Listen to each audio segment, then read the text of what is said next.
Millennium Force at Cedar Point in Sandusky, Ohio is an Intamin Giga coaster that opened in May 2000. This was the first complete circuit roller coaster to exceed over 300 feet, and it was a pretty revolutionary ride at the time.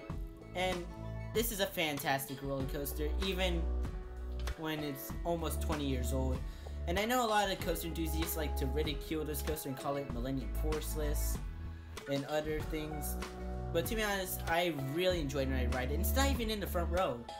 This coaster broke lots of records, along with another coaster at Cedar Point, Magnum XL 200, which opened in 1989 and broke the 200-foot record, making it the world's first hyper coaster. This was the world's first Giga coaster. While there was a coaster that broke the 400-foot record first, Superman Escape from Krypton, back then known as Superman the Escape at Six Flags Magic Mountain. That was a shuttle coaster.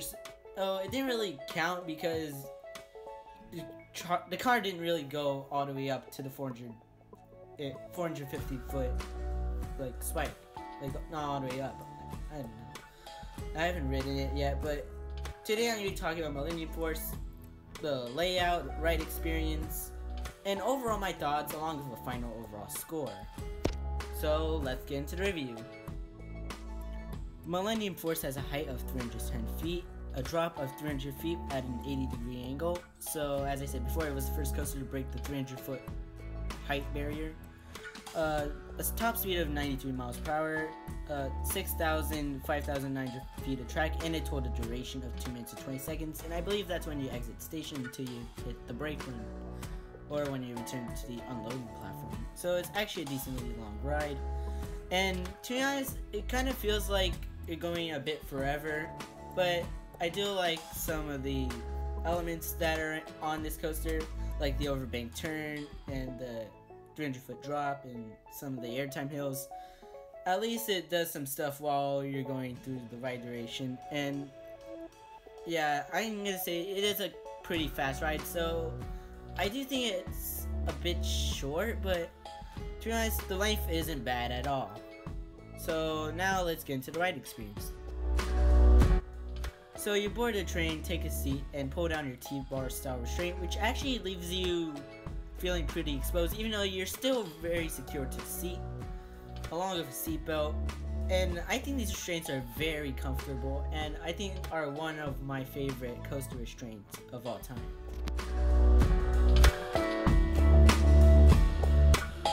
This is the first roller coaster to feature a cable lift, which quickly pulls the train up the 310-foot tall lift hill. And while you're going up, you do get some very great views of the park, Lake Erie, and if you look closely to the left while you're going up, Canada too.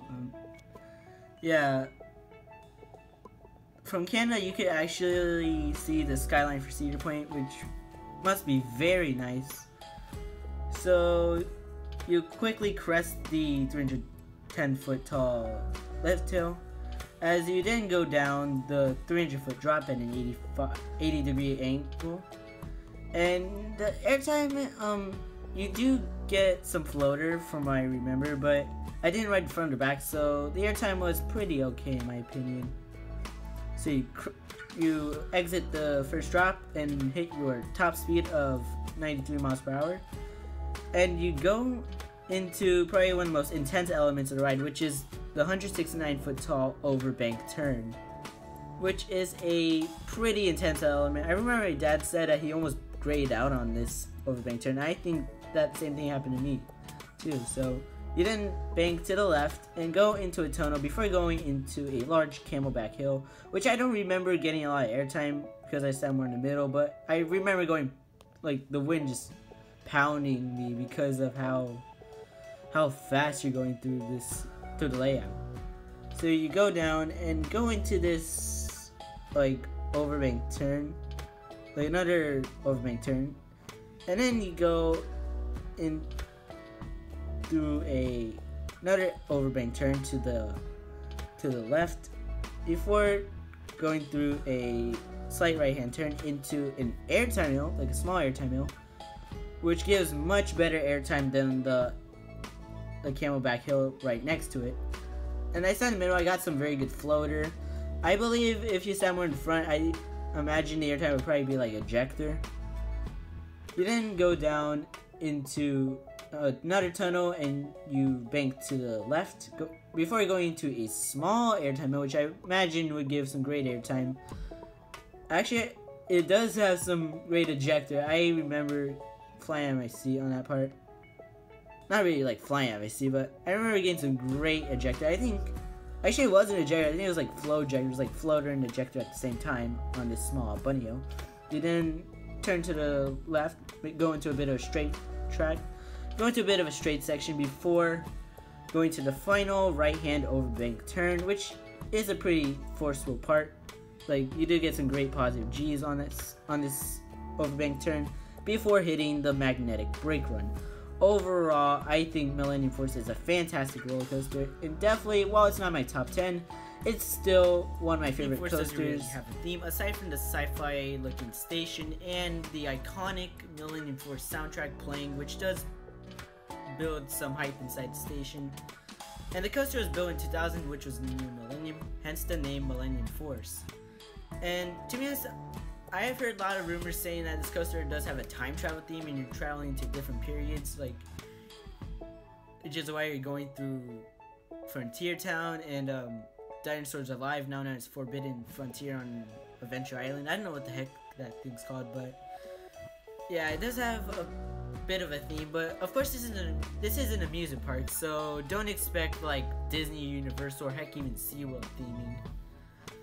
And this coaster is more about the speed. And one complaint I have is that I wish the airtime was a bit stronger, like maybe make some of the hills a bit shorter, so that there could be a bit more airtime inside, like more airtime during the ride.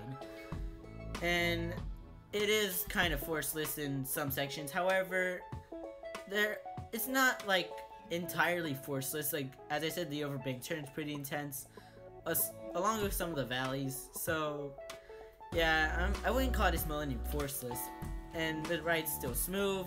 Like, even though it's gonna be 20 years old this year, it's still going very strong for the time being, even though it might require lots of maintenance in the future. However, I cannot wait to return to Cedar Point and come back to ride Millennium Force. So for Millennium Force's final overall score, I'm going to give it a 9.5 out of 10. I wish the airtime was a bit stronger and it was slightly longer, but overall, not a bad coaster. And as I said, it's a fantastic coaster and I cannot wait to ride it at Cedar Point again. So hopefully you enjoyed my review of Millennium Force at Cedar Point. Hit the like button, hit the notification bell to be notified about a new video.